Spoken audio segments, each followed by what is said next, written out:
के ऊपर, ये तोशाखाना केस के ऊपर मेरे घर के ऊपर हमला हुआ। 4 दिन पहले पुलिस पहुंच गई कि जी आपने वो तोशाखाना का एक मैजिस्ट्रेट के सामने केस सुनने जाना है। 4 दिन पहले पुलिस पहुंच गई और यहां पूरा मेरे घर के ऊपर 26 घंटे अटैक हुआ।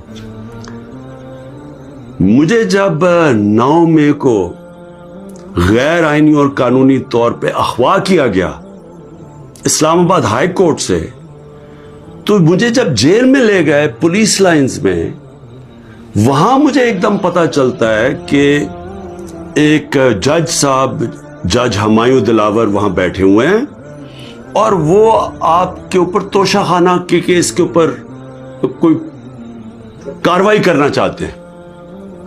ना मेरा वकील, ना मुझे केस का पता, और पता चलता है कि वो उधर आके मेरे ऊपर फर्द जुर्म लगा के चले जाते हैं।